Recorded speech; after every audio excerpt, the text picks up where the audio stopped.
If by Rudyard Kipling.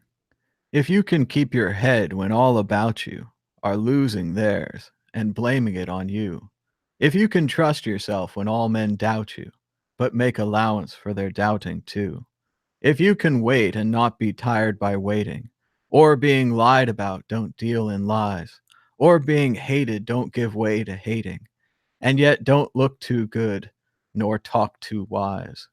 If you can dream and not make dreams your master, if you can think and not make thoughts your aim, if you can meet with triumph and disaster and treat those two's impostors just the same, if you can bear to hear the truth you've spoken, twisted by knaves to make a trap for fools, or watch the things you gave your life to broken, and stoop and build 'em up with worn out tools, if you can make one heap of all your winnings, and risk it on one turn of pitch and toss, and lose and start again at your beginnings, and never breathe a word about the loss. If you can force your heart and nerve and sinew to serve your turn long after they are gone, and so hold on when there is nothing in you except the will which says to them, hold on. If you can talk with crowds and keep your virtue, or walk with kings nor lose the common touch, if neither foes nor loving friends can hurt you, if all men count with you, but none too much, if you can fill the unforgiving minute with 60 seconds worth of distance run, yours is the earth and everything that's in it, and, which is more, you'll be a man, my son. So a little Kipling to start us out this morning. I think the most important lines there, despite all the hold lines, which everyone's probably queuing off of, I think the important lines there are, if you can make a one heap, I like heap. It's a good descriptive word. It's not a pile, it's a heap. If you can make one heap of all your winnings and risk it on one turn of pitch and toss and lose and start again at your beginnings, and never breathe a word about your loss. Well, that's a little unreasonable. Everybody's going to talk about their loss. And I think we should. I think we should talk about our losses and our gains. But I think what's important about these 2 or 3 lines here is we made a heap of all our winnings. We risked it. We took the big chances. Some of us made money, lost money, wish we sold at the top, sold in the middle, are now freaking out and selling at what might be the bottom. But then again, if this isn't the bottom, you have to go into tomorrow and you have to accept that you lost money tomorrow too. And the other lines here I think that are important are, if you can fill the unforgiving minute with 60 seconds worth of distance run, yours is the earth and everything that's in it, and which is more, you'll be a man or a woman, my son. And I think what's important here is we have a minute left. This is the last race. This is the end of our race. Maybe it's going to take 2 years to burn off the bear market. Maybe it's going to take more. But we're in the final stretch here. We made our big bets. We won, we lost, we broke even. And now we have to see about the next run. And we have to see about the final mile. And we have to see who's in it for the long haul. I know a lot of people kept their jobs. That's looking like the right decision. Selling at the peak, obviously the right decision. But we're going to keep an eye on it, see how it goes. And we're going to take your calls very shortly here on Bitcoin Talk Show. So get your topics and your phones and your Skypes ready. I did if. I know I've done if several times, maybe even as a standalone video. But it is so good because it's about gambling. It's the gambling part of it that we're in, the speculation. We made bets that Bitcoin would be bigger. It has not turned out.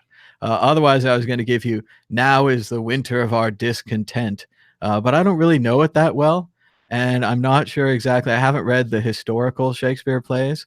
Unfortunately, school never focuses on those, and I just didn't get to them yet. But I'm not sure it's, other than the first line, which it's winter and we're discontented. I'm not sure how much it really applies, whereas if, I think, applies perfectly all the time. Tomorrow's Pearl Harbor Day, by the way. I was just thinking about that. December 7th, a day that will live in infamy. And of course, maybe this is like our Pearl Harbor, something that could have been avoided. Certainly, in a lot of ways, we knew that the Japanese fleet was moving. We knew which kind of choices they were making. Not to say that I believe we moved our carriers out, but I do believe within the chain of command, the information was there. The connections could have been made, and the attack could have been very different. Just like this, we could have sold our Bitcoin at the top.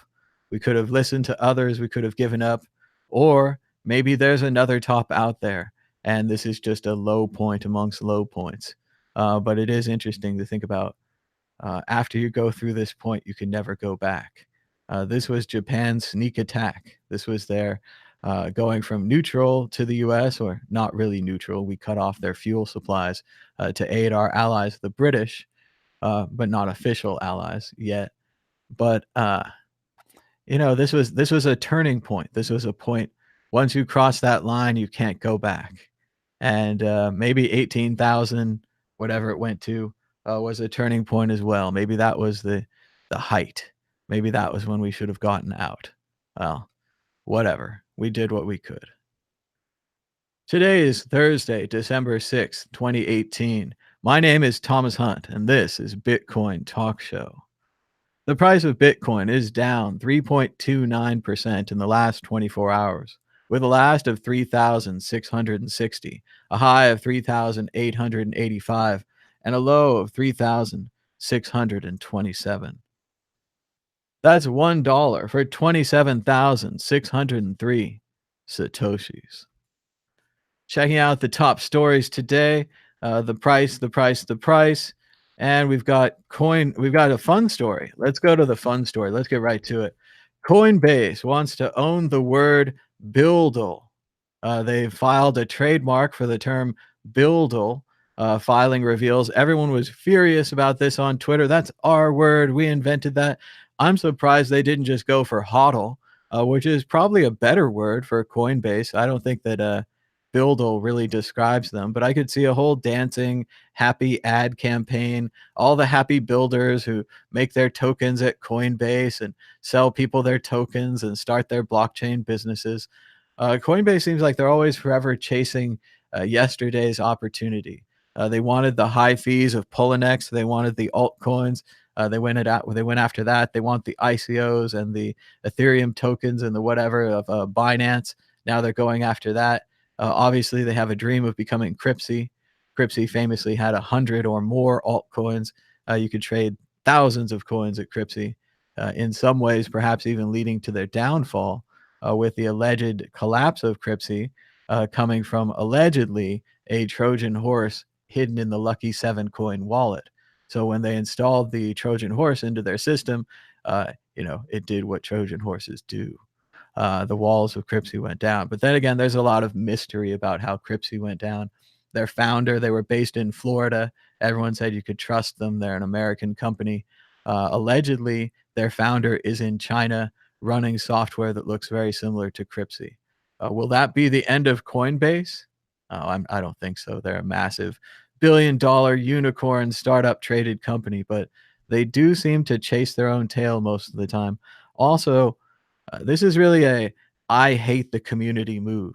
Coinbase is saying very clearly here that they don't like us. They don't like Bitcoiners, and they're trying to, steal this word away from us. Or, as it probably turned out inside their office, some ad man was like, well, we have to trademark the word buildo before we do a whole ad campaign about it. And they listened to their lawyers. Against, no doubt, their community manager or whoever it is was like, no, don't do that. What about the community? And Coinbase, probably just like that Facebook email. I don't know if you guys have heard about that, but there's this email on Facebook that has been leaked from the inside of Facebook where they ruined, it was Vine. It was a business I like. They ruined Vine by making it so that you couldn't discover which of your friends were on Vine. That's an optional feature that some apps get to use and other apps don't get to use. And Facebook said, should we cut them off? And Zuckerberg said something like, yep, take care of it. And that was the end of Vine. They killed their business. So people are that way. They have to do it. Let's check out CoinDesk for some technical analysis from Omkar Godbool. who owns no cryptocurrency and is now looking very smart on it. He says the pessimistic sentiment around Bitcoin prices saw the number of shorts hit a 6-week high on Thursday.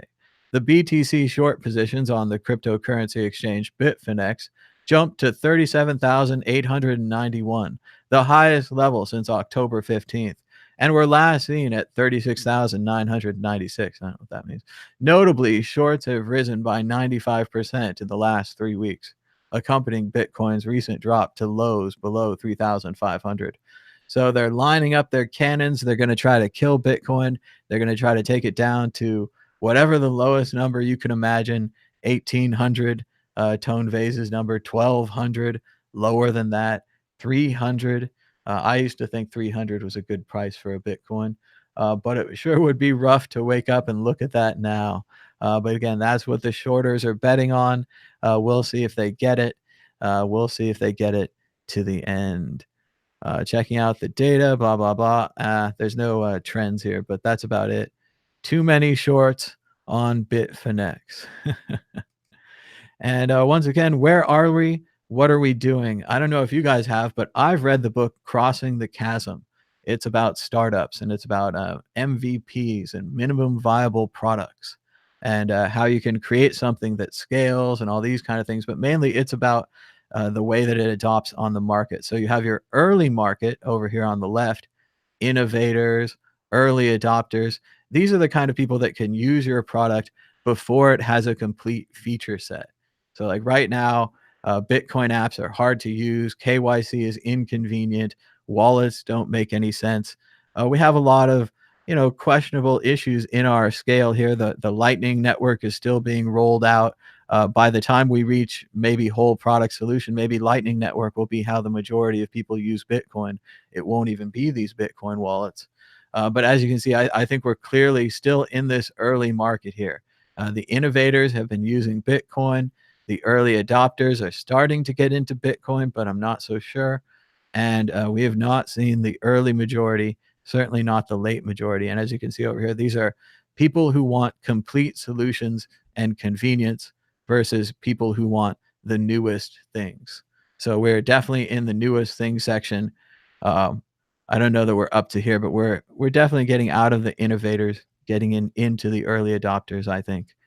So that's important to note where we are on the whole of this product.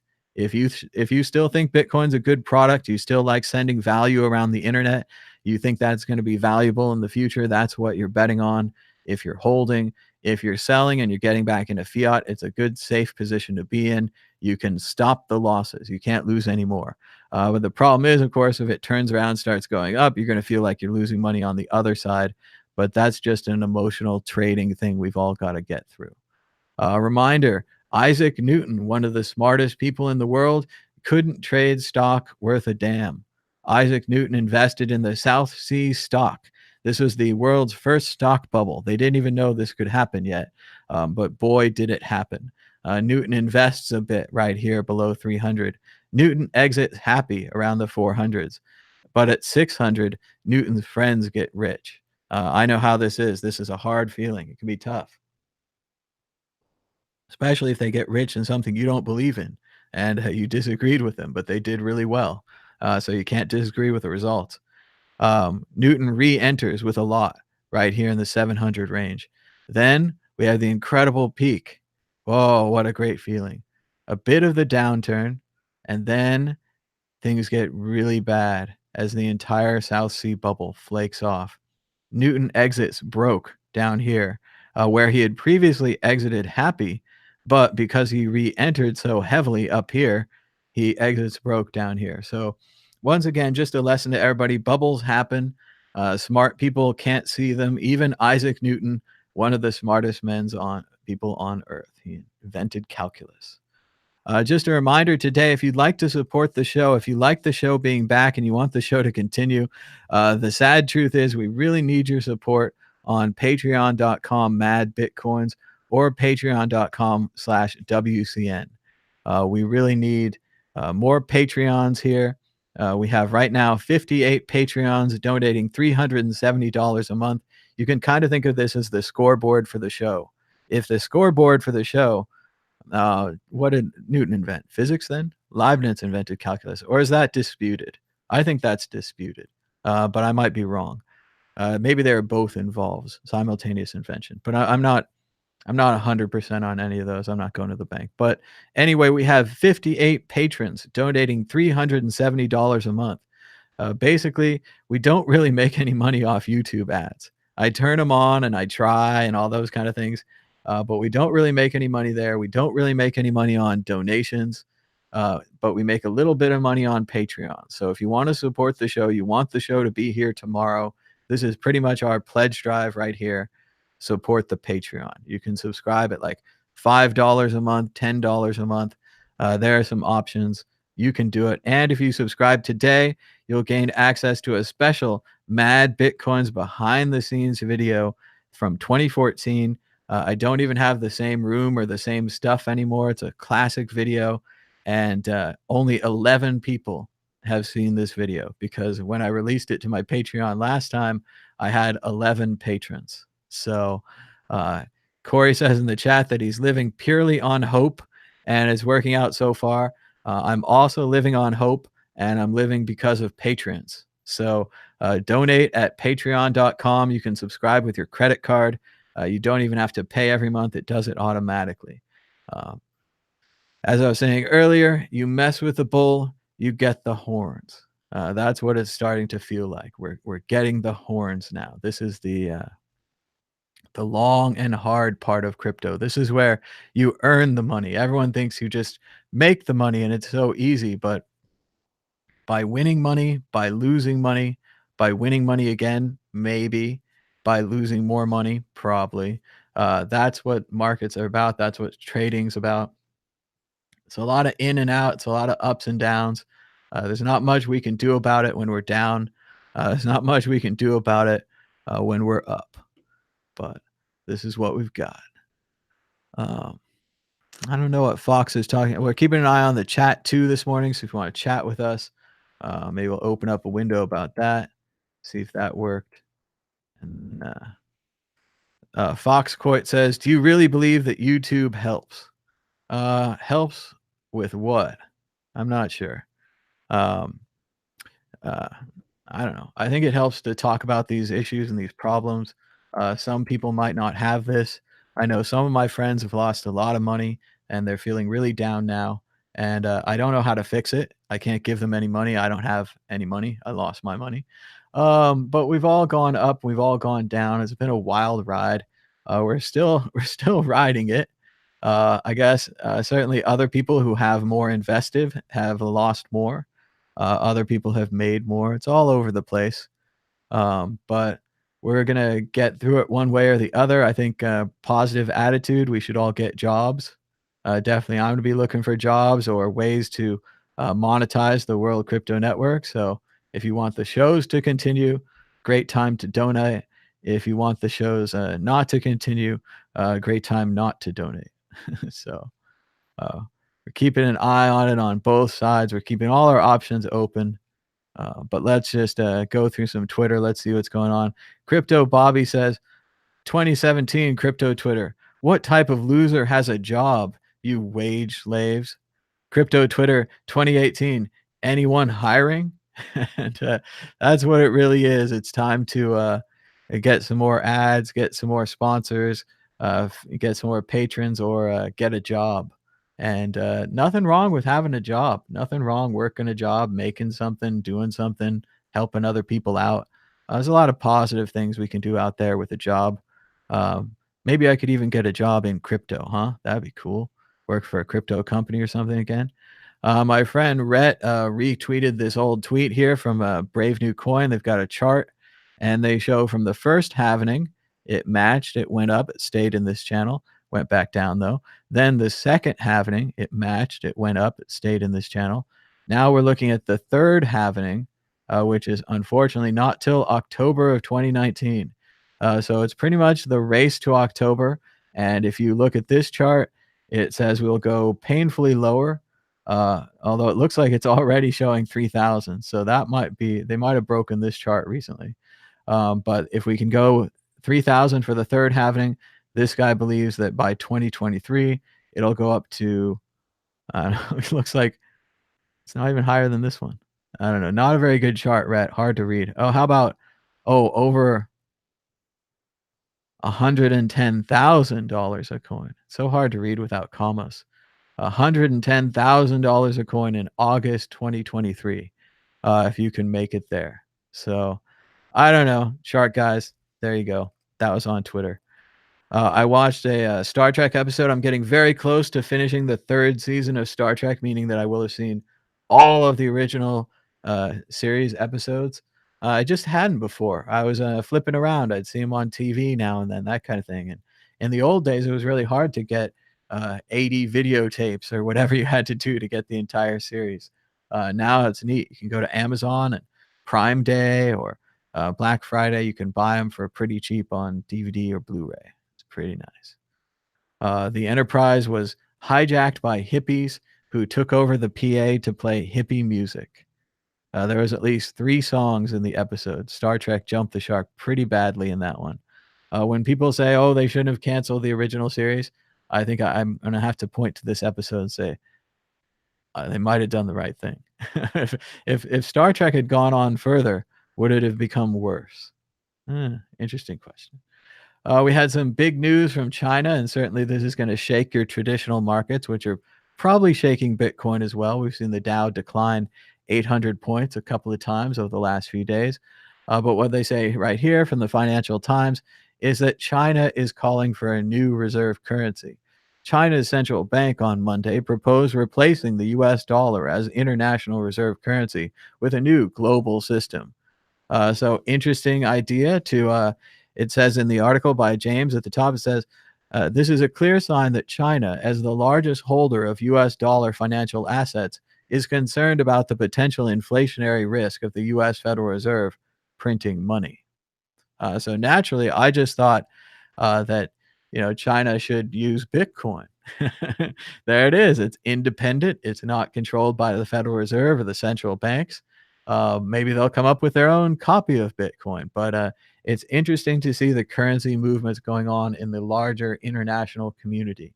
There is a world beyond Bitcoin, and it's an interesting world. I don't know if you read very much about the dollar and money printing or the yen or the yuan and how they're controlling their currency and they're keeping the price intentionally low so they can buy more things cheaper, the way these currency flows work. A lot of interesting stuff out there. So worth keeping an eye on this China new reserve currency. Interesting story. Kind of a British story, but you should check out this great flow chart of what happens if May loses Tuesday's vote. And none of the options look very good. Brexit, half Brexit, whatever it's becoming now is still quite a mess. Quite a mess. Samson Mao had some cool Bitcoin memes trying to get us through the bear market. Things are pretty low. Maybe we should look at some memes. Let's see what we got here. Satoshi Nakamoto, Samson hat. There it is. There's the full thing. I took a Samson hat. Oh, you're pushing it a little there. Let's see. How do we go to the next one? Oh, there's no next button. Good job, Twitter. Oh, here we go. Bitcoin Core is in the middle of the chart. Good stuff. And of course, the Roger Ver bobblehead. Fun, fun. It's Shitcoin Cash, Roger's brand stealing scammy factory of shit. Good stuff. Little Photoshop action there. Here's some big cashers talking. Well, we're not going to play the sound, although eventually I'm going to play a bunch of videos, I think, and lose all of my ad rights for this video. So even more important that you donate today, because there are no ad rights. When the crypto noob you're training finds coins market cap. And it's Borat trying to buy one of everything, I'm sure. This will be the 23rd time we have broken the $9,000 resistance level. It feels like that. Little Bcash bingo. I've heard a bunch of those. Indoctrination Center ahead, and there's the magical crypto friends. They've done a really good job with those little characters. I look at it from afar and I think, wow, they do a really good job with those characters. Gavin's unfollowed Lightning. There's Peter Willie as I think man in the God and man thing. Oh, they have a calendar?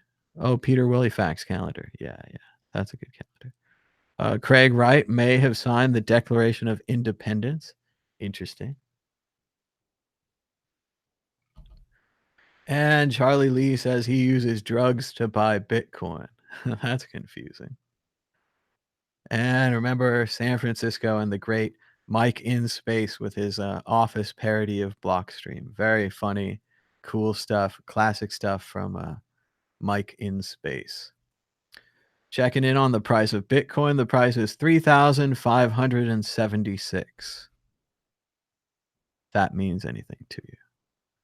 Checking out the Mad Bitcoins Patreon, today's source of funds and fundraising.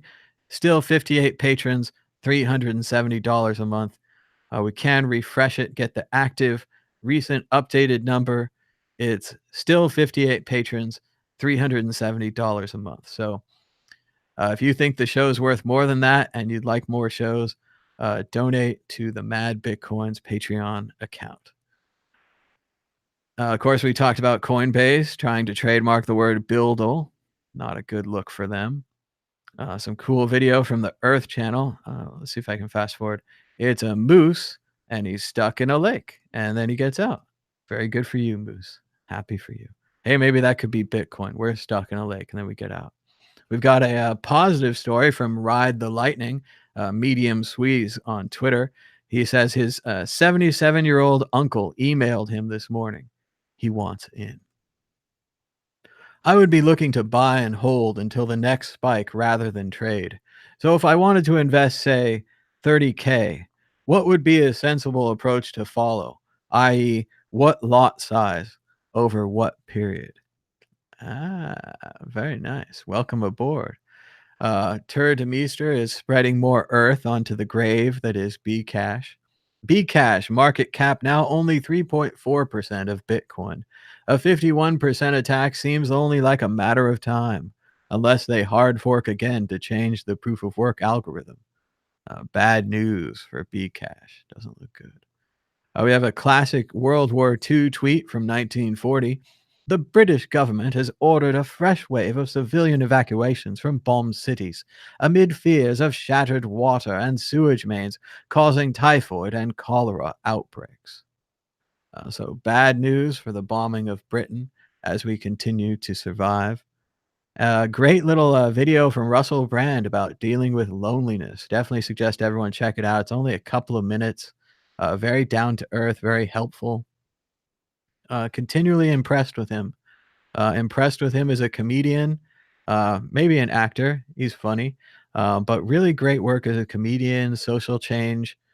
He seems a little silly. He's over the top with all the yoga and things, but no, very, very good work from Russell Brand. It continues to impress. The Lightning Network grew a whopping 10,000% since its February launch. It now has 16,000 open channels and a capacity of 450 Bitcoins. So we've got a great chance with the Lightning Network. Things are going forward. There is a possibility for people to send their funds around cheaply and easy with Lightning, continuing to improve the features of Bitcoin. Joseph Young says, my uncle bought more Bitcoin this week after buying at around 2000 in 2017. He said what he was worried about wasn't a 90% drop, but if Bitcoin would turn out to be a fad. After all of the positive developments in the sector, he's more confident than he was a year ago. So some people are betting on it turning around, but they've been sitting outside of the market. As we said, Lightning Network continues to grow at a phenomenal rate, with capacity now topping 460 Bitcoins and a reported 16,000 plus channels. Excellent stuff. Graham Moore, had a great quote. He said, crypto won't create a utopia. The web won't be nirvana, but both will massively impact the world in ways we cannot even begin to process. No utopias, no nirvanas, but a fuckload better than the alternative. And that is another positive way to look at this, though. Though we might not be making everyone rich, and though we might not have sold at the right time and bought at the right time, at least we're involved in a positive project to improve the world. What if crypto does work? What if it creates an almost utopia? What if it gets close? And of course, um, he's quoting from that great article that's going around today. I forget the title, but something about all the bad people and insane people that they met on a blockchain cruise. As the author said, draw me a map of your utopia and I'll tell you your tragic flaw. In 10 years of political reporting, I've met a lot of intense, oddly dressed people with very specific ideas about what the perfect world would look like, some of them in elected office, but none quite so strange as the ideological soup of starry eyed techno utopians and sketchy ass crypto grifters on the 2018 Coinsbank blockchain cruise. Great article. Definitely check that out. I think there's a link to it somewhere on my Twitter. We've got some bear market gifts. Altcoins are going to moon. You don't know S about blockchain. HODL gang for life. Ripple is going to put Junior through college. I'm going to have 3 Lambos. Bitch. I'm not so sure, but we'll see. As I said before, you can support the Mad Bitcoins and World Crypto Network shows and me and everything by donating to our Patreon today. Get rare behind the scenes access to a video that has only been viewed 11 times. Let's see. Has anyone joined? No, no one has joined. But soon, maybe soon they will join. And we're checking it out, seeing if I had a link to Tallycoin. Looks like I don't, but I'd like to put up a Tallycoin link at some point too. Times are so hard. It's getting even harder trying to feed and water my seed, plus teeter-totter caught up between being a father and a prima donna, maybe drama. Only screaming is too much for me to want to stay in one shot. I'm screwing that all up. I could do that better. But let's watch some video. This is an old video from December 24th, 2014 by our friend DJ Booth, who is now developing Tallycoin, which I'll be loading on a different browser window while you're watching this. And DJ Booth gave us this great Christmas wish video from 2014. Let's relax and remember what it was like in different and perhaps better times.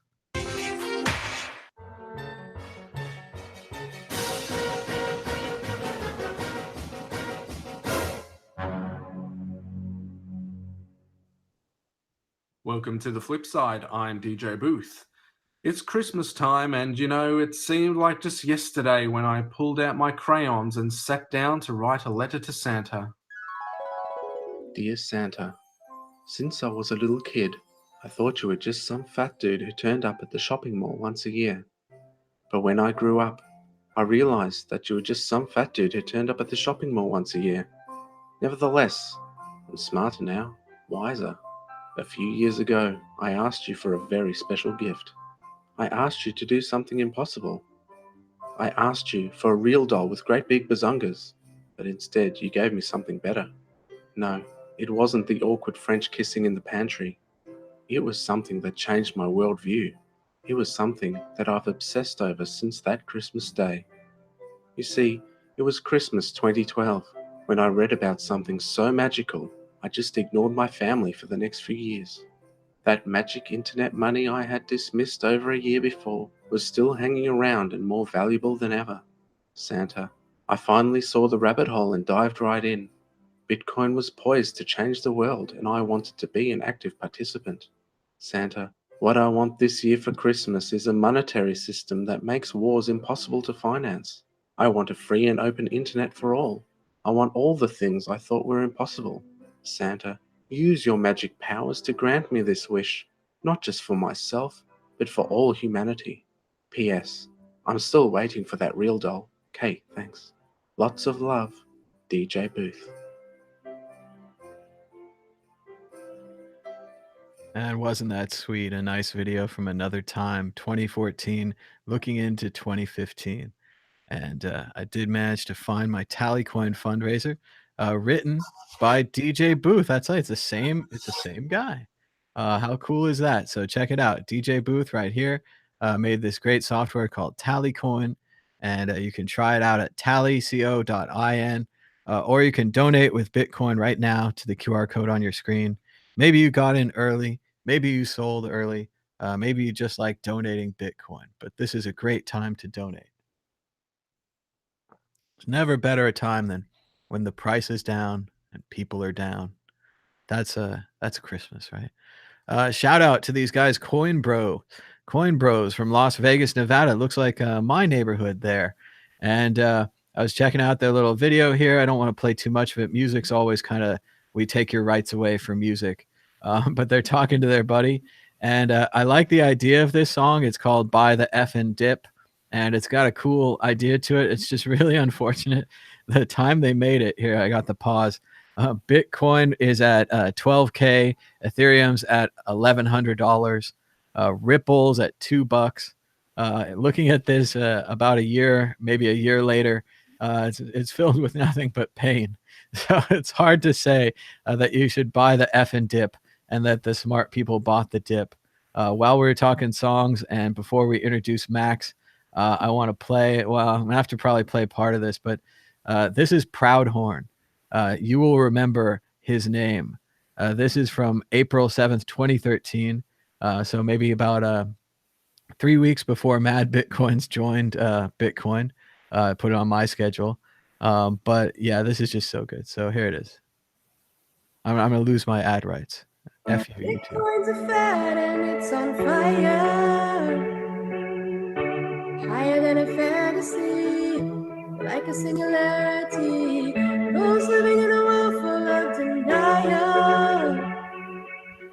I'm feeling a catastrophe. They're thinking it could fly away. Oh,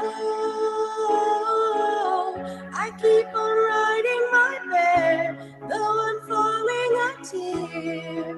Oh, it's gonna crash to the ground, and I'm So you notice the price right there? That's $15 a Bitcoin. He says that Bitcoin's going to crash to the ground from $15. Remember his name, Proudhorn. See, YouTube, when you talk over a video like this, it's commentary. It's fair use. You shouldn't steal my ad rights. not backing down. Bitcoin is a bubble. Bitcoin is a bubble. It's only a bubble. Bitcoin is a bubble.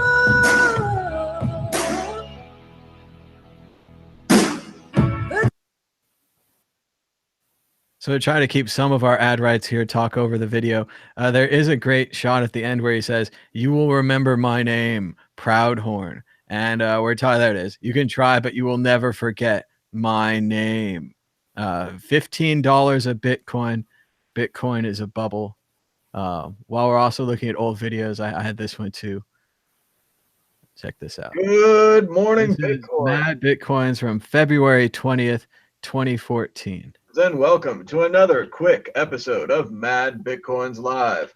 We are live with Mt. Gox as the price has fallen to 125. As you can see, this is the 1 hour chart and it looks like we've gone off some kind of a cliff. Cliff selling at Gox causing the same similar formation on Bitstamp. Meanwhile, in emerging markets, Panda Coin is undergoing an incredible crash, falling from 67 to 18. This is on MintPal. Not Panda Coin. Exchanges. Check them out. Bitcoin falling to 124. Let's zoom out a bit. Obviously, people at home, that's an old video. I know you're freaking out. But Mt. Gox announces that they're going to relocate, and more people wonder, do they have the Bitcoins?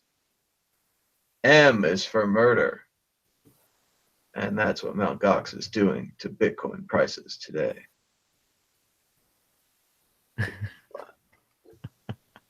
so there it is. A little Mad Bitcoins from February 20th, 2014.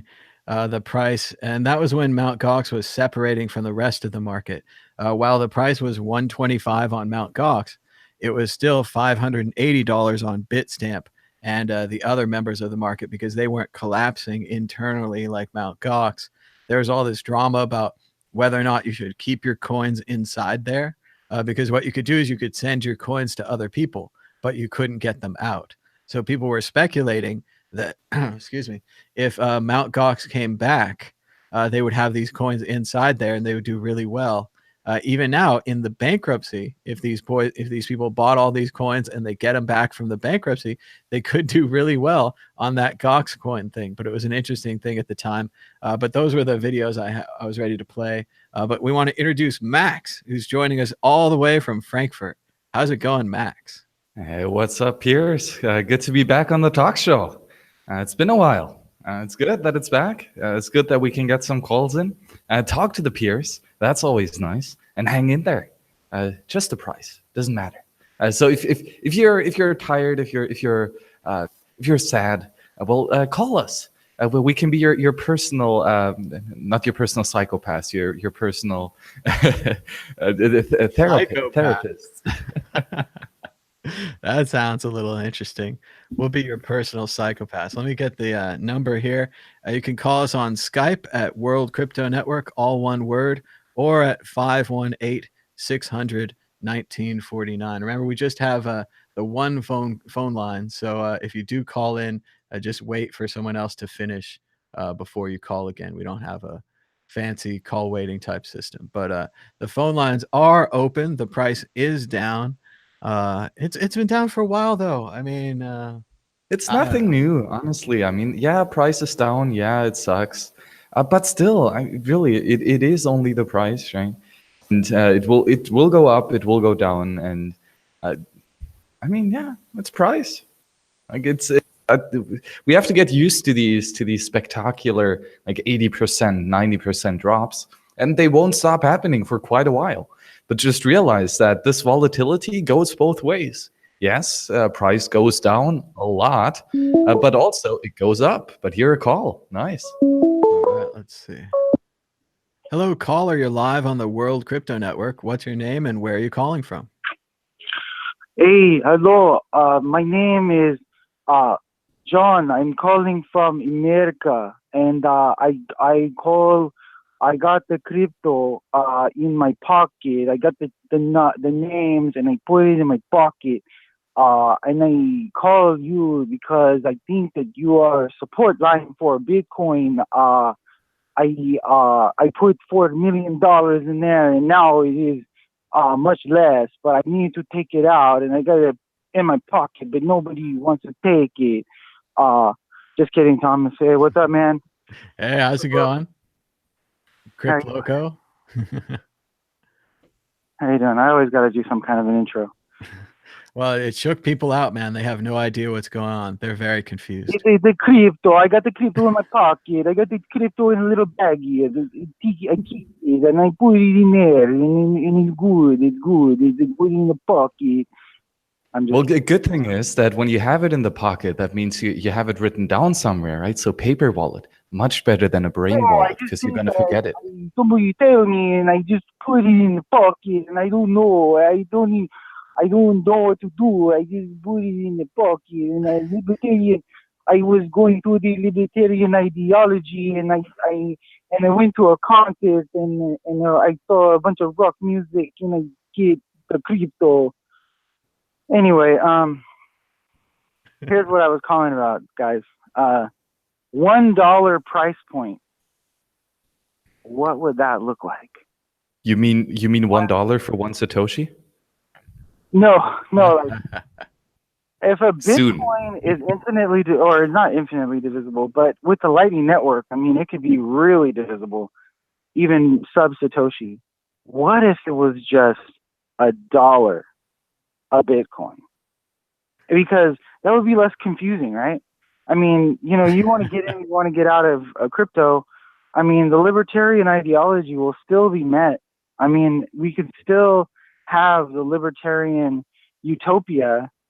It's just we won't all be rich. It's just we just use the crypto to move money around, which was it's a Trojan horse. I've been promoting this. So again, this is Crypt Loco. I'm in Tijuana, and Tijuana, Mexico, and I've seen a lot of stuff with crypto. I've been in this game for a while. I remember when it was a lot cheaper. I remember when it went up, it went down, and I don't really care. But the thing is, $1 a Bitcoin. Think about it. Think about it. It could happen because it'd be much easier to understand a US dollar per Bitcoin. And if you wanted to divide that up, if you wanted to make it more, then you just, you can, there's different ways of doing that. But with the usage adoption and everything, if it was $1, I mean, I almost think that would be Bitcoin Cash. Well, Bitcoin Cash is soon going to be at $1. Bitcoin USD. That's a new fork. There needs to be a new fork, Bitcoin USD, where it's just $1 a Bitcoin, and that would be so much easier to explain to people. Well, I used to think it was pretty easy to do the math at $1,000. Once it went up to 1,000, I had a real hard time when it went back to 200. The hardest part for me was doing the math, because I was like, oh, 1,000, a 0.1 is 100. I got this. I'm set. Oh, you want a point one? Done. $100. When it went up more, I got all confused. I had no idea how to do it. Even now, 3,000, very confusing. I remember when Ethereum went to $10. I thought that seemed about right. Then it went to $1,000 as well. Also easy on the math.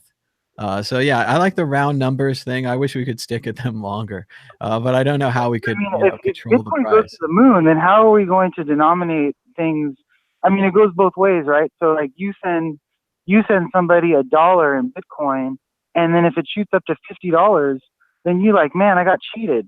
I got cheated on that. Like, I wish I would have just saved my Bitcoin. But then it just encourages hodling, and then nobody uses it, and then so it's kind of like a chain reaction. It's kind of interesting. I've been thinking about this lately.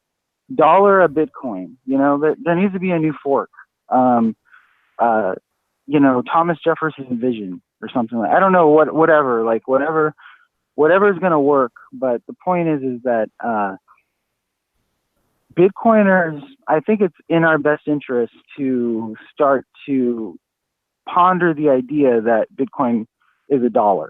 And if Bitcoin is $1, then the only people that will survive are the people that really care about Bitcoin, like the real Bitcoin, not the stock, not the CNBC episode, but the actual Bitcoin. And so I'm actually starting a campaign to make Bitcoin $1, so that we could all just go home and start to, like, as we're all saying, get our jobs and mobilize, so that Bitcoin, Bitcoin is $1.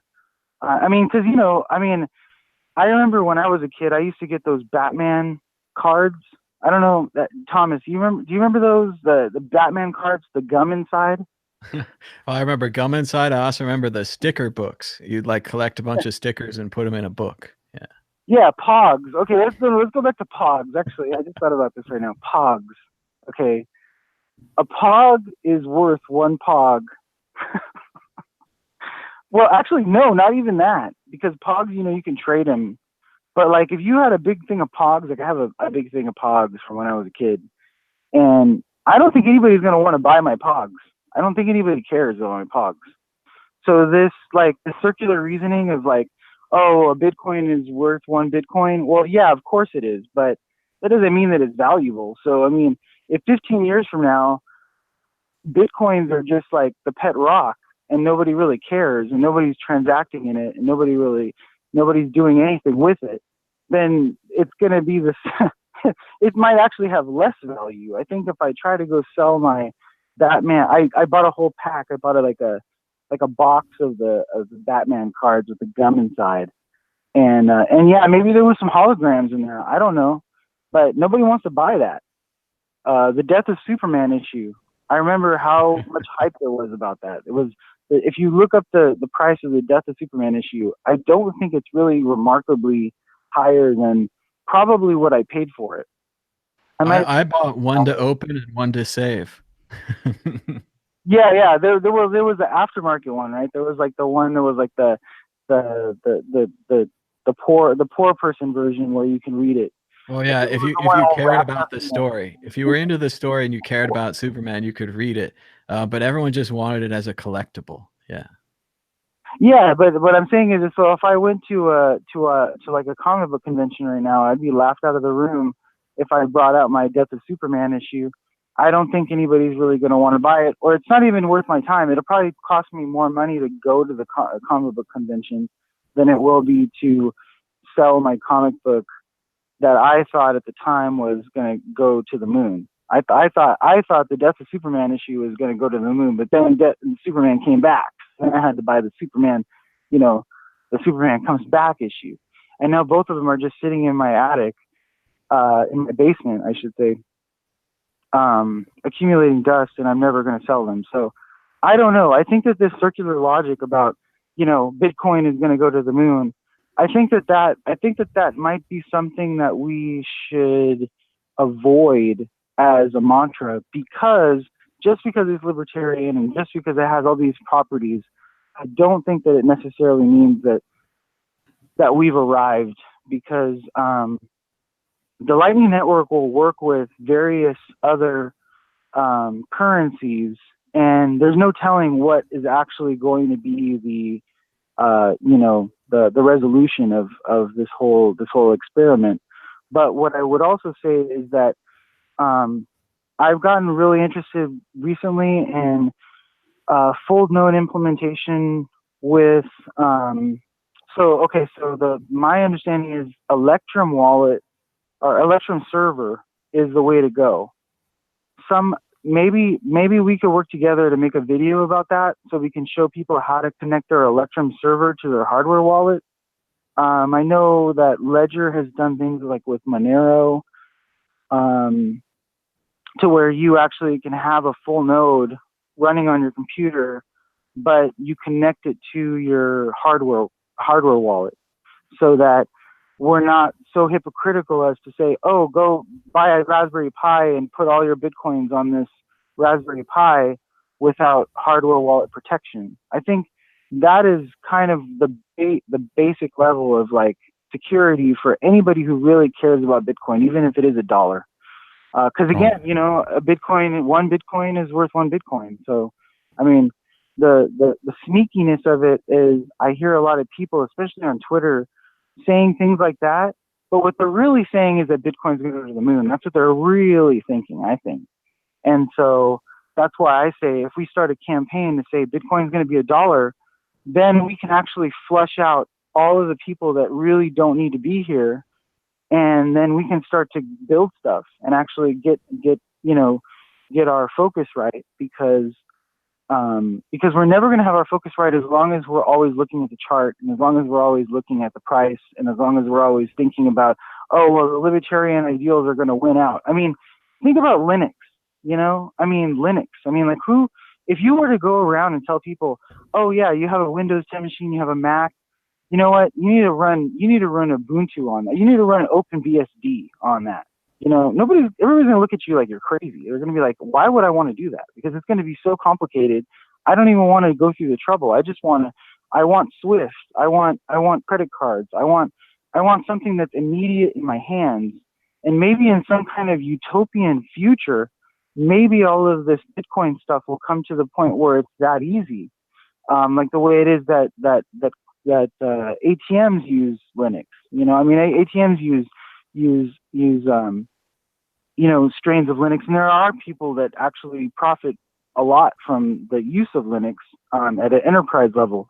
But in general, your average person is not going to go use Linux. So it's kind of a thing where I almost kind of I think Daniel Kraywitz did an episode about how he was saying that he understands N-Chain's business model. And I think I actually really agree with him, that I think that what they're trying to do is they're trying to promote Bitcoin as some kind of a business solution, which is hilarious, because I don't know that that even makes sense, but I get it that he's aggressively working towards that. He keeps saying that it's all about business. It's all about, industry. It's all about, huge mining central points of failure. It's an interesting time right now for Bitcoiners, because I do think that the reality, and if I had to say this in one phrase, it would just be, Bitcoin is $1 now. Then what do you do?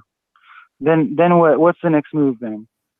And then that'll, I think, get people mobilized to think to themselves, all right, well, actually, if Bitcoin's just going to stay at $1, I don't really care about Bitcoin anymore. I don't care about libertarianism. I don't care about ideology. I don't care about any of that kind of stuff. I just wanted to get rich, and so I'm going to go home now, and then get all those people out of here, and let's start it all over. All right. Well, an interesting idea. We'll see what people think about it. Thanks so much for the call, Crypt Loco. Give us a call anytime. Of course. All right. And then, Max, what do you think? Should we try to be chasing away people from Bitcoin? I know there's a lot of speculators in Bitcoin now. There's people that are here just for the get rich quick and that kind of thing. What do you think, Max? Well, the beautiful thing with Bitcoin as a sound money is that, first of all, it doesn't inflate the money supply, right? So at least no one is stealing from you. And that is huge. That is really important as a store of value. That's what a store of value is all about. And then further, this is something that Dan Heddle talked about at the Tales of the Crypt podcast, which is phenomenal. He says that when you experience these boom and bust cycles, these massive run-ups and massive drawbacks, you get used to them. And this is actually a skill that you acquire because it helps you in your economic calculation. It makes it much easier for you to make sure that for the next run-up, you are prepared and that you can allocate your resources as effectively as you need to in order to not get wrecked. So what we have experienced here in Bitcoin over the last 10 years... It's tough to learn those lessons, though. I've seen it last time. I remember it went from nothing or whatever to 1,400, and then it went back to 200, and I was like, I'll always remember to sell when it hits the top. And then here it is, it hit the top again, 18,000 or whatever. I blew it. I didn't sell the top this time either. So you can learn things, but it's hard. Nobody learns at everything. Nobody learns it all. I think it's absolutely, it is hard. But Thomas, realize that you have in your short time in Bitcoin, and yes, it's been a long while, but it's only been like 8 years or so. I mean, for Bitcoin, that's long. But on a large scheme of things, in these 6 or 8 years, you've experienced like 2 to 3 massive boom and bust cycles. That's, in my opinion, a privilege because others experience maybe one in their lifetime. But when this one boom and bust cycle hits, well, then they are truly wrecked. Talk to the people in Venezuela. Talk to the people in the Weimar Republic, in Zimbabwe. They lose everything, and they do not know how to deal with it. Yes, you probably lost a lot in opportunity costs, right? Because you didn't sell, which is, I believe, still the right decision.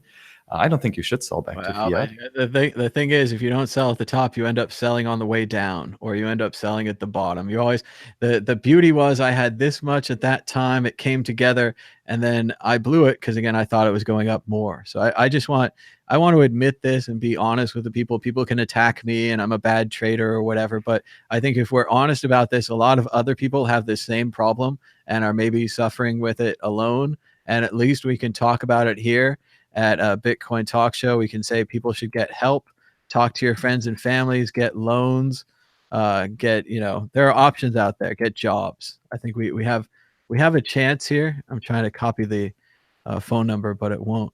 But we have a chance. We had an amazing time. We had some ups and some downs. But what we have to do now is, like Max is saying, we have to learn from it and we have to carry on. Yes, we had a world-changing amount of money. We lost it. Yes, we had more Bitcoins than we used to. We're frantically selling them. Maybe there'll be another run. Maybe there won't be another run. But, we had our time. We had our fun. I don't know. I mean, was that it, Max? Is that it? Well, it helps you not just in a monetary sense, but it helps you, as you said, in the experience sense. And that is something really for the long term. We've never seen a new money emerging, and the skills that we accumulate now, the information and the understanding that we achieve and ultimately act upon, that is something that is tremendously important, not just for us, but for 7 generations to come.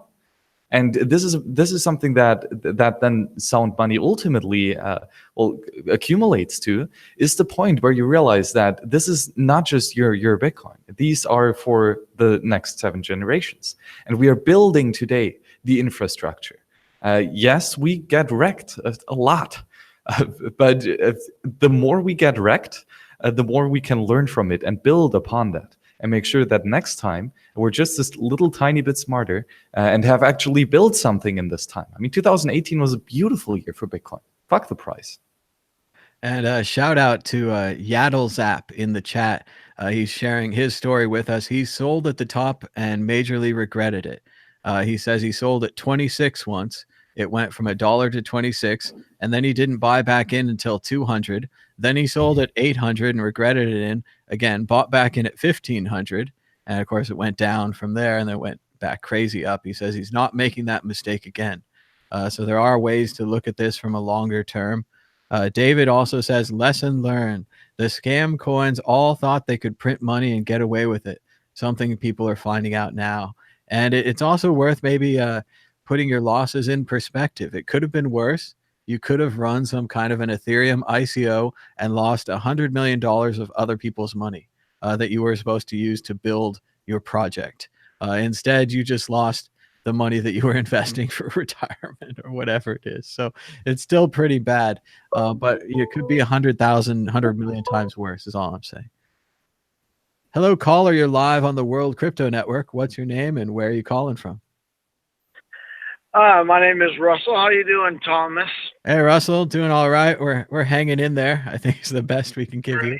So yeah, I was just wanted to had a quick response to that last caller, and maybe I'm listening too literally or whatever. I don't know, but when he was stating that he wants a credit card now, he wants this now, he wants it all now, it just sounded to me like and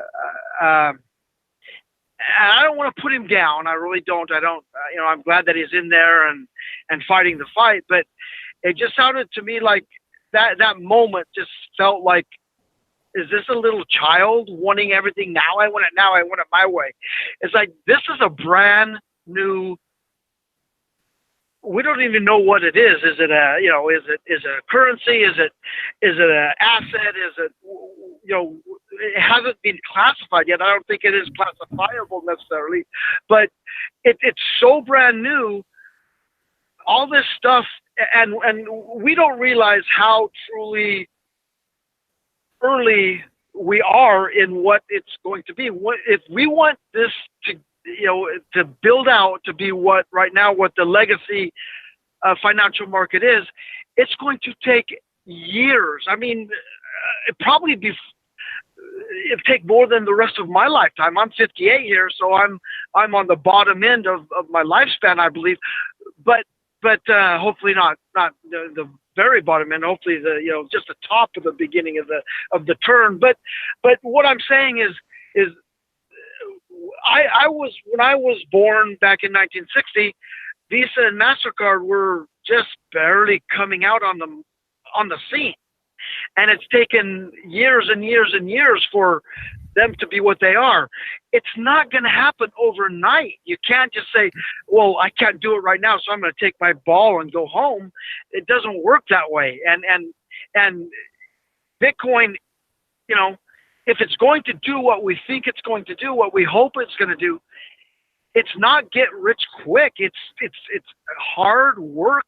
It's a fight. It's not just because the Visa and the MasterCard, the legacy markets that are working as they're working out, they're not going to give up. They're going to fight back, and they're going to punch us, and we're going to fall down and have bloody noses and things like that. We have a lot of growing pains to go through. We're just children right now, and that's what we've got to look at. But there's so much potential and so much smart going into it. I mean, I'm 58 years old. I'm looking to get to a point where I can get off the truck, because I'm a truck driver, get off the truck and go and start learning how to code, because that's what the future is about. We're going to be living on software. Hardware is built. We're going to be living on software, and that's how our lives are going to go. And that's just a thought I had. Maybe I'm being too harsh on the first caller that you had, but that was just a thought that I had. Is it's not going to happen right now. It's not going to happen right now. It doesn't work that way. It will be a lot faster than it was, because the world runs a lot faster. But it's still going to take a lot of time, because we are so early in this game. It's just it's not a sprint. It's not a 100-yard dash. This is a triple Ironman contest. You got to run that 26 miles, ride that 100 miles on your bike and swim those whatever the Ironman is. You got to do all that stuff to get to where we want to be, and it's going to take time. It's going to take us falling flat on our faces and on our asses and just getting wrecked. But then you know what? Picking up the wreckage and going on. And it's going to be an individual fight, but it's going to be a group fight as well. And so we've got to be ready for that and willing to go through all that.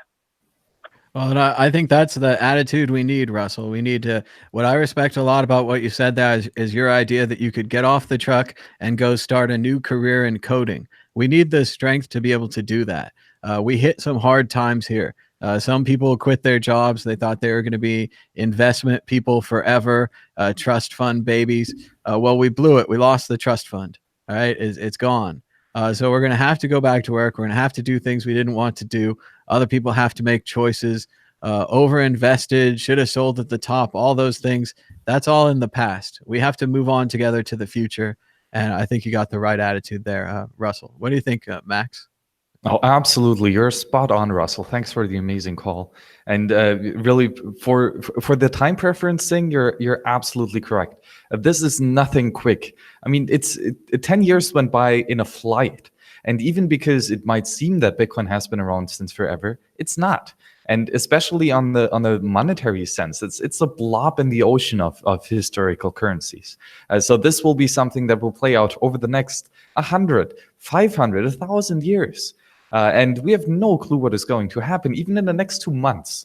So live in the moment, live in the here and now, and don't dwell on the past and don't speculate on the future, because you manifest the future. And that ties in perfectly with the second point, is that you can take this opportunity of accumulating new knowledge and understanding this and learning the skills that you need in order to be active and to manifest positive change in this future that you can create. And I do believe that writing software is a perfect opportunity for everyone, because this is, after all, speech. And speech is incredibly powerful. That's why I am here on the World Crypto Network talking to you as well. We speak right now, because this is actually what changes, not just the minds of others, but also your mind. And once we have spoken these words, we can actually move on and build something that makes this world just ever more delightful.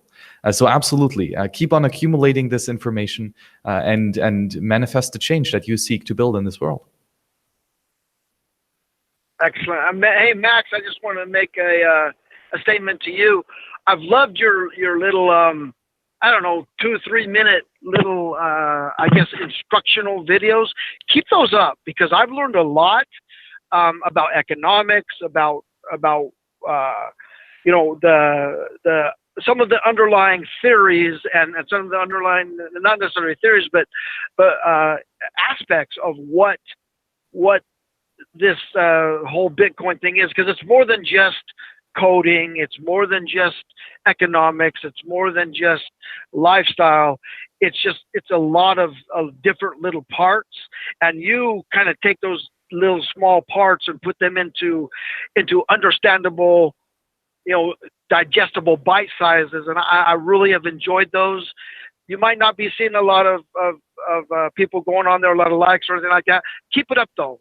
You keep putting those out there, and people will start to understand the value of what you're putting out there, because there's a lot of value in those little snippets that you put out there. I appreciate it. Thank you very much for that very kind feedback.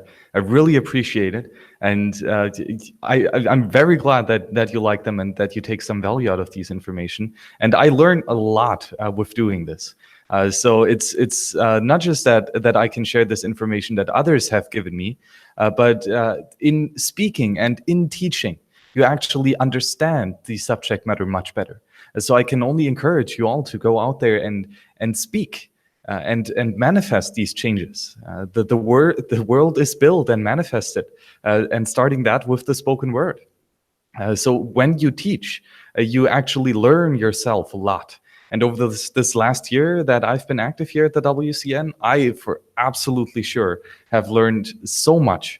And it's just an honor and pleasure to accumulating all this information and sharing it with others. So I'm very glad that you like it, and absolutely I will continue doing this. Awesome. So Thomas, are you in Vegas yet, or are you still out in Europe? Oh yeah, I'm in Vegas. I'm still fundraising Okay. like I'm not here, but I'm here. Yeah. Okay, I wasn't sure if you had got home yet or what, but cool. Glad to hear that. Yep. All right, well, thanks for letting me do my little rant and then talk a little bit about stuff. But one thing I did want to kind of say, I said it's also a personal fight. My personal fight was learning what the real strength of holding your own bags is, because I started out this journey in BitConnect. Okay, I know everybody hates to hear that word, but it's a fact of my life. It's my story, and that's a fight I had to go through. I had about 6 months of being in that space, BitConnect and all those different crap stuff, and I've slowly learned that I need to battle myself. I need to do the right way.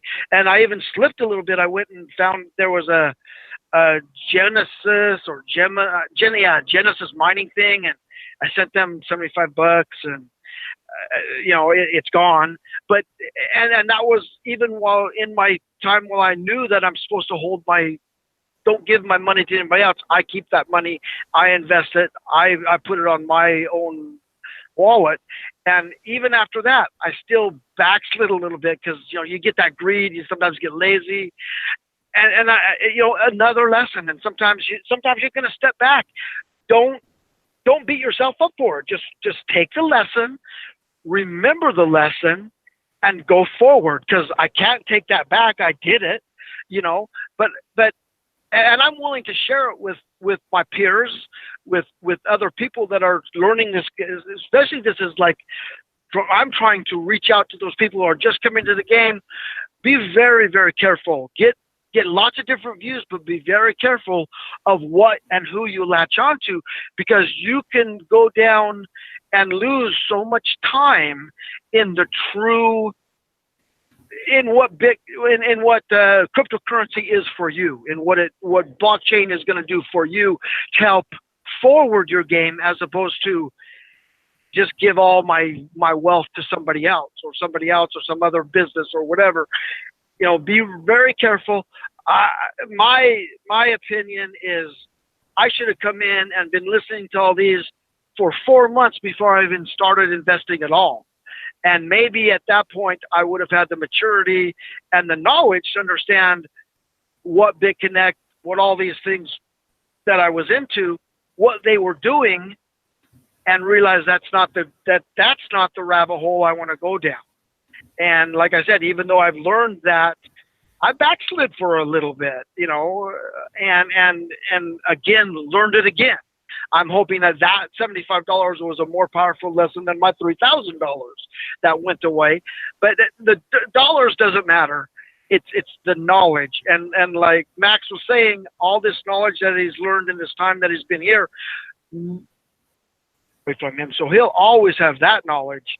And that fact that he's sharing it with us, I'm just very grateful to that, and very grateful to have found World Crypto Network and the great personalities that are here and the different ways. Some people talk the way they talk, and I'm just going, I can't stand the way they talk, but I want to listen to what they have to say.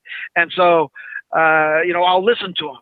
And then you've got all this different point of views, and that's what's helping me, because as I said, I'm a truck driver, so I don't have a lot of time for personal research. But my personal research is just, I have a ton of, I can't listen to all the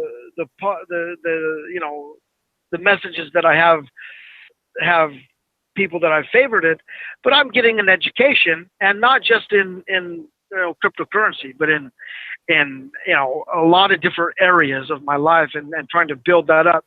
And that's what I think it's all about, is growing and continuing that growth. But thank you both, and I'm gonna go back to the podcast and let somebody else make a call. All right. Thank you so much, Russell, for your call. Great call. Also, they're loving you in the chat. They're saying you're like a Bitcoin preacher. Awesome caller. Lots of great comments here. So thanks again, Russell. Oh, cool. Thank you. Yeah, honestly, really fantastic call, and feel free to call back anytime. Yeah, just keep on learning, keep on accumulating this knowledge, and teach it to others. All right, we're going back to back. Got another call right here. Hello, caller. You're live on the World Crypto Network. What's your name and where are you calling from? Yeah, it's Nako, and I'm calling from Canada. Okay, Nako, what's on your mind about Bitcoin today? Okay, so first of all, I want to say I have an interesting view because I'm a recruiter in this space. So I've been recruiting in, I guess, maybe about a year and a half now. I kind of started really getting into recruiting when the ICOs took off. So I started recruiting for a bunch of ICO teams, but I also hold Bitcoin. So I've got skin in the game, and I was holding other altcoins as well. But the majority of my portfolio is Bitcoin. So I'm a maximalist. Okay, I'm not full on maximalist. But what I think is interesting with the bear market is people don't realize how much people are building. People are really building, and people are hiring a lot. So a lot of the activity that I'm seeing now is people building tools for the institutional investors, the institutional clients. So when you hear about institutional money is coming, it really is. It really is. And I'm talking, I'm working with like a startup, for example, 40 people that they hired, 20 million they raised, and they're building, custodial solutions, a bunch of tools, right, for the institutional clients. And so when I hear people saying Bitcoin's dead, the market's dead, it's not. There's still a lot of money going to startups that are trying to build an ecosystem. We're still so early on that I think people don't realize how early it still is. Why can't I hear you guys? Well, we're being quiet, letting you talk. Oh, okay. It's all good. I wasn't sure. Okay, so we're still very, very early on. The custodial solutions still have to be built. Companies like Fidelity, which is, Fidelity's Fidelity, right? They're huge, ginormous. They've really done their homework. They have been mining Bitcoin, so they really have skin in the game for years now. They have researched it. They have a really good website. You could see that they're not just in it fly by night, and they're in it for like they've got 20-year projections. Like they're going to be in it for a while. And because institutions are not individuals, they can weather multiple bear markets. And if you guys want to visit their site, it's really impressive. It's called Fidelity Digital Assets. Yeah, FidelityDigitalAssets.com. And they're one of the many companies that are, have invested a lot and are waiting for the institutional money to come.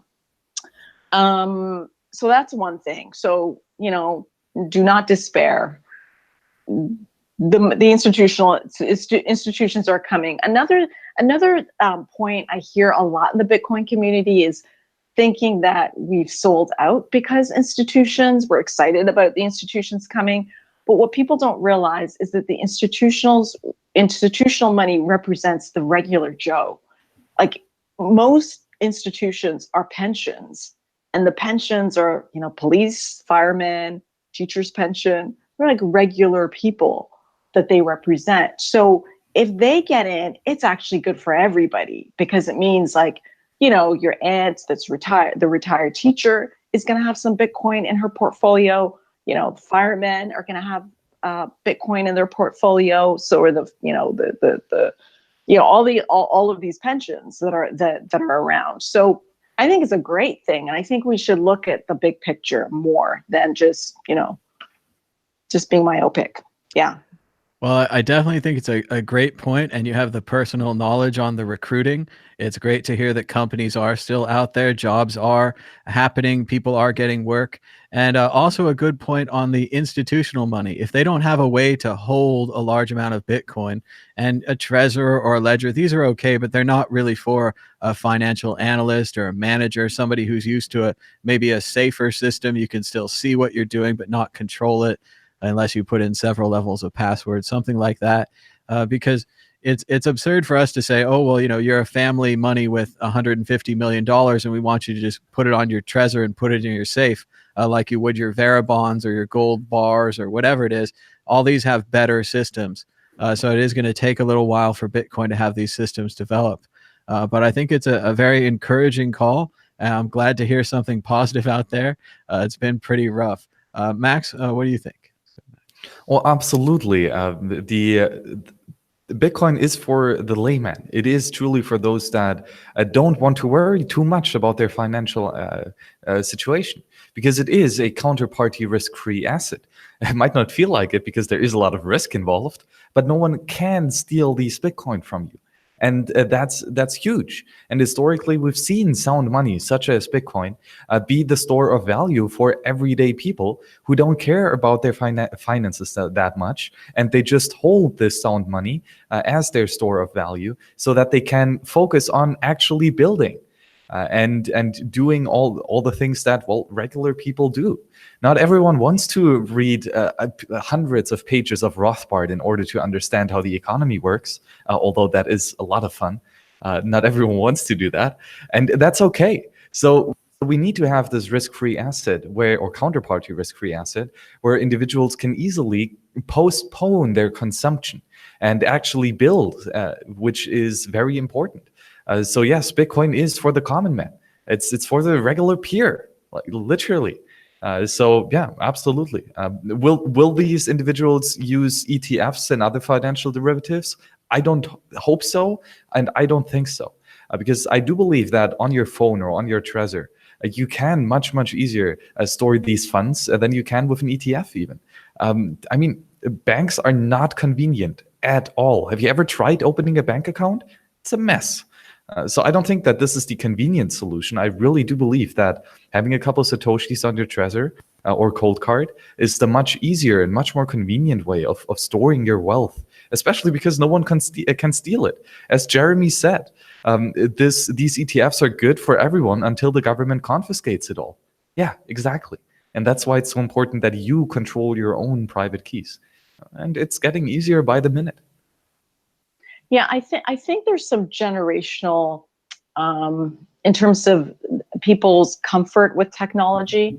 So most of us on this call, we've grown up with a lot of technology, but our parents, our grandparents might feel intimidated by the technology, and it is intimidating in the beginning, And I think a lot of people also have a mental block in terms of being responsible, 100% responsible for your private key.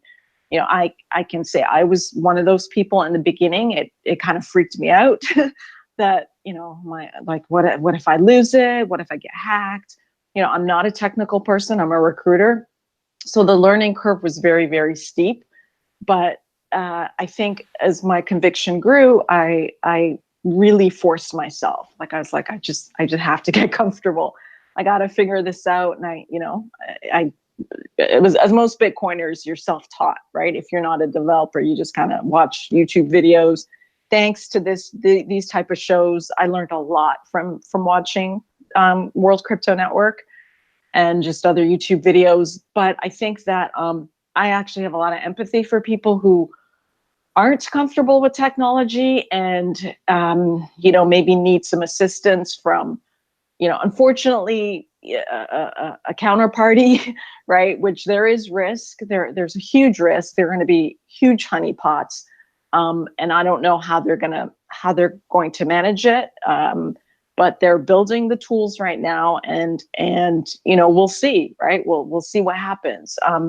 It might be really bad for the space if one of these guys get hacked, and it's usually an inside job, as we've all learned in this space. It's always an inside job. There's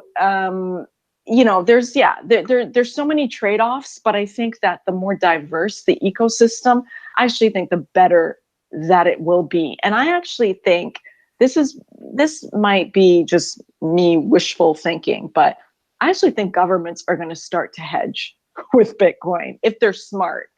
I always say, oh man, I hope the African governments wake up and start hedging with Bitcoin and buy Bit, like developing countries just, use it as a reserve. But I think that might happen. They might say to themselves, like, we better, have a little bit of Bitcoin. And then if that's the case, then the ecosystem will be so diverse that it's more, we might see currency speed up. The use of it as a currency will speed up if everybody's got a piece of Bitcoin, or else it would just make sense for it to become a global currency. So, I mean, who knows? Who knows where it will go? But we're still super early, people, like very early. Definitely, I agree with that. We're very early, and when institutional money or government money starts rushing in, it will drive the price of Bitcoin up eventually if they buy enough of it. So we just have to wait, and if it really is the thing, it's the thing, and if it's not the thing, well, we had a good chance. We gave it a shot, right? Yeah. So now I am a recruiter and hiring. So if there are any developers on the call who want to work full time in crypto, I do have a couple roles. I've got roles in San Francisco for React developers. And again, most of them are crypto exchanges that are going to be specifically focused on institutional investors.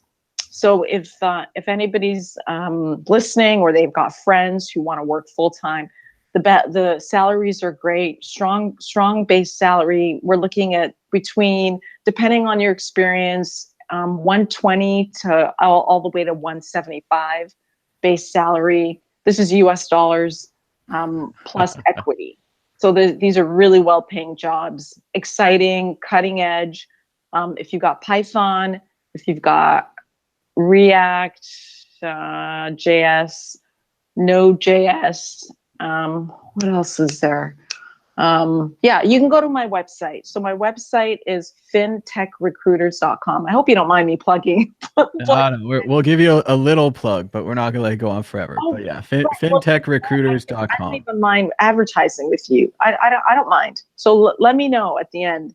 You can maybe email me or ping me or something, and we can set up some ad stuff, because I don't. And that is one of the things we really need to do here. We don't do a lot of ads, but we need to do them. I know people don't like them. There's debates and all that kind of thing. But basically, when the price is down, the views are down, the network's down, and I'm trying to be positive and put a sunny face on things. But we need people's help. We need some help too. So. Yeah. And you know what? And the audience, it's very targeted, right? They're probably people who really want to work for crypto. You don't have to. Some of these companies do a split, so they'll pay, half and half, depending on what you prefer. Some people, don't want to take the risk, so they'll take all USD. But you've got the option with these companies, which is pretty awesome, that you can get paid in Bitcoin if you wanted to. And you're building exciting stuff. So, yeah. All right. Well, thanks so much for the call, Neko, and give us a call anytime. We appreciate hearing from you. It's good stuff. Thank you. Take care, guys. All right. Good job. Thank you. And remember, you can call us now on Skype at World Crypto Network, all one word, or at 518-600-1949. And I'll try to paste that into the chat. Having trouble with my copy and paste button lately. It's not been real fun. It's getting kind of annoying. I don't know what's going on. Sometimes plugins, other kind of things interfere with that.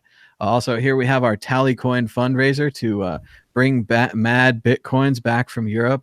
I'm back from Europe, but we left Mad Bitcoins over there. So if you want to get Mad Bitcoins back and have a special brand new episode of Mad Bitcoins, we're adding that into the pod. If you donate here, if we reach our goal, Mad Bitcoins will return. Also, we're keeping an eye on Patreon. Remember, what's nice about Patreon is as a creator, you can kind of schedule your bills, and you can say, well, I've got a certain amount of money to spend this much, and I'm going to make $370 because 58 people supported me. So that's really cool. Thanks to the 58 people who support me. If you'd like to join us, you could join for as little as like $5-10 a month. If 100 people joined at $5 a month, that would be $500. So that'd be pretty cool if we could do something like that. Max, you said you have to take off in a little bit. Are you leaving us? I am leaving.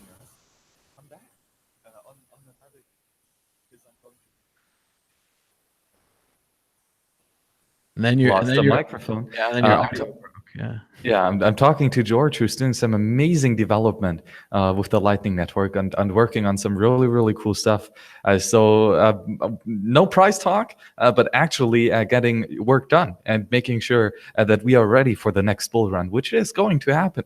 I mean, it's just we will make it happen. That's how Bitcoin actually works. So we manifest the positive change by writing code and by, well, talking about it. And of course, using the software. So Piers, it was as always a pleasure. The quality of calls here is really good, and I'm looking forward to having Thomas back in Vegas, so that he has to set up and we can start taking calls again, which is really fun. So I'm looking forward to the future shows. And Piers, see you in the next one. I do believe we can make double live streams, right? Yep. YouTube lets us do 2, maybe even 3 live streams at a time now. Previously, when you tried to do that, it would just dump you into the live stream that's going on now. So as long as it opens up, you can watch 2 shows at the same time. Right here on the World Crypto Network, Max is going to be talking to George about the Lightning Network and what they've been building over there. So thanks so much, Max, for joining us. Well, and Piers, see you on the next show, which is right now. Bye-bye. Bye-bye. And we're going to try to keep going for a little while here, see if there's any more phone calls out there.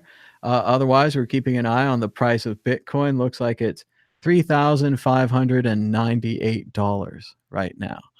So we're doing what we're doing, keeping an eye on the Patreon and the Tally Coin as well. If you'd like to donate to the World Crypto Network, we do a lot of free videos. We checked out the Fidelity digital asset site, like Nako was saying.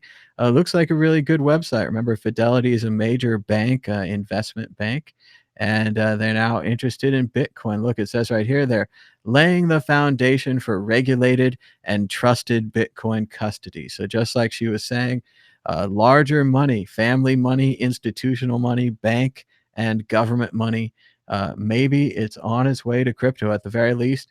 They're building the roads to let it get here. Without those roads, it could never get here. But we did have a couple more videos set to play for you today. We're going to play a little bit of this one from Mad Bitcoins. Let's see. From December 8th, 2013. So 5 years ago, almost to the day. Morning, Bitcoins! I was just flipping through the letters of Oscar Wilde, and I found one that I thought might interest you. To Leonard Smithers, Thursday night, November 4, 1897. My dear Smithers, your telegram has just been delivered, but my dear fellow, why did you not wire the money through Cook's office last Monday as I asked you to do? It is the best, cheapest, and most easy mode of sending money abroad. Had you done so, I would have had the money on Monday afternoon, and the utter and ridiculous penury of the last 4 days would have been staved off. I suppose I shall receive your money tomorrow or Saturday. I hope it is not a check, as they take 9 days to cash a check on London here. Do please always in the future, if you have any money to send to me, wire it through Cook.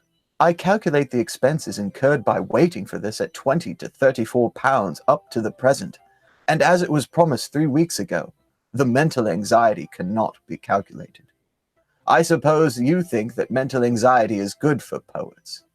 It is not the case when pecuniary worries are concerned. Sincerely yours, Oscar Wilde. Oscar Wilde would have preferred Bitcoin. Some good stuff from the old Mad Bitcoins there. Little Oscar Wilde for you from 2013. It was neat to see the way that he described pretty much the problem of Bitcoin. He was getting money from overseas. He had to wait for it. The waiting caused him both, mental anxiety as well as problems with his other bills that he had to pay. Oscar Wilde, also a struggling artist, always low on money, always full of ideas, though. So good stuff from Oscar Wilde. And if you send him a check, remember it's going to take him at least 9 days to cash it. So do a little better than that. I think we might end with the calls today. We do have a bonus episode here. We're going to leave you with a little something to watch for a little while. This was streamed on December 23rd, 2013. So again, more than 5 years ago, over from the Mad Bitcoins channel. You can also check out the Mad Bitcoins channel to see a lot of our early videos and some interviews and things that we did even before we started the World Crypto Network. Let's try this thing from the beginning. This was an award show. It was a spectacular. It's a wondrous and magnificent event. So let's check out our Christmas special from 2013.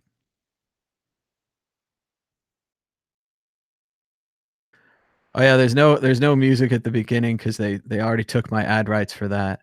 I'm not going to let them have my ad rights again. Some say, Let's start from here. Dead, some say ranted. But remember, after that guy repeated Carthago delenda est, and Carthago delenda est, they not only burned the city to the ground, but they filled in the bay and salted the earth so that nothing would ever grow there again.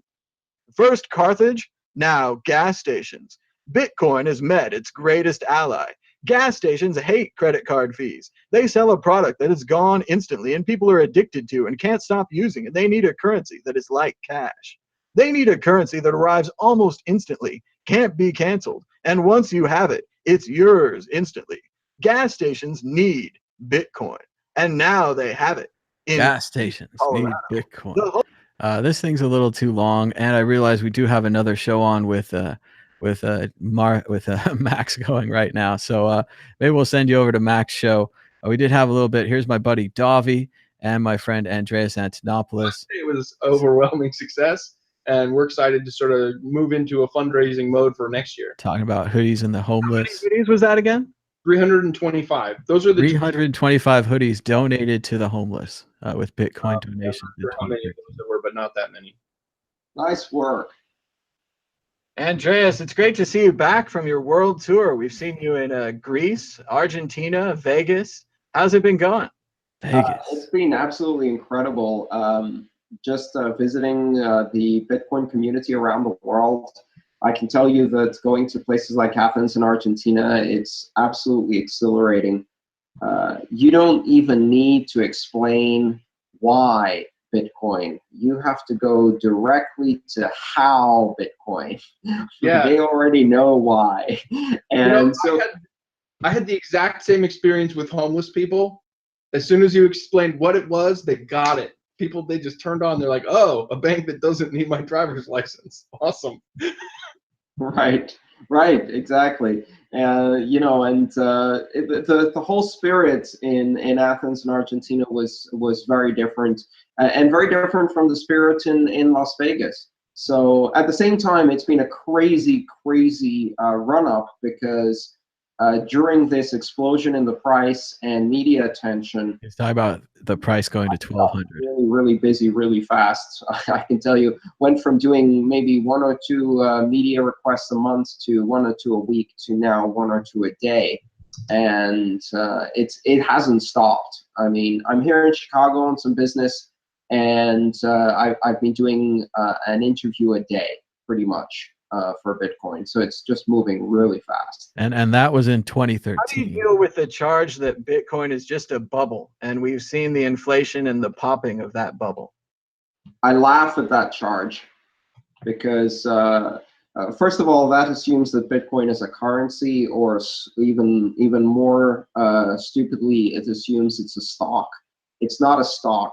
It's a completely new asset class. It's a cryptocurrency, and even that is almost completely irrelevant on the edifice, which is the Bitcoin invention, the technology, and the platform, which will survive even if the currency fails.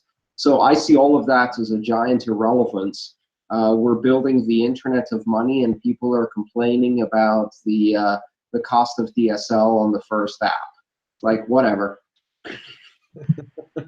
I'm building the internet of money, and people are complaining about the cost of DSL on the first app. Great stuff from Andreas Antonopoulos, all the way back in 2013. We did a little Christmas special. Massive transactions from across Let's the see. world. We had a surprise at the end. Let's see if we can get to this. More music to lose my ad rights. Stop that, you music, you. We did it was a great show. We did like awards and which were the best music videos, all kinds of stuff. Back in the day, 2013. This insider jumped the shark. It's like we raised a Bitcoin too. Pretty good these days. Back then it was a couple $100. But thanks again to everybody for joining us. Thanks for calling in. Be sure to check out Max's show, which is going on right now about the Lightning Network right here on the World Crypto Network. Looks like it started already. The link is right there in the chat. Be sure to support us at the Mad Bitcoins Patreon page or at the Tallycoin fundraiser. These are trying times. These are hard times. The views are down, the ad money's down, Patreon's down. We just need everyone's support during these times to continue making these shows. So if you like these shows, donate a little bit, help these shows keep going.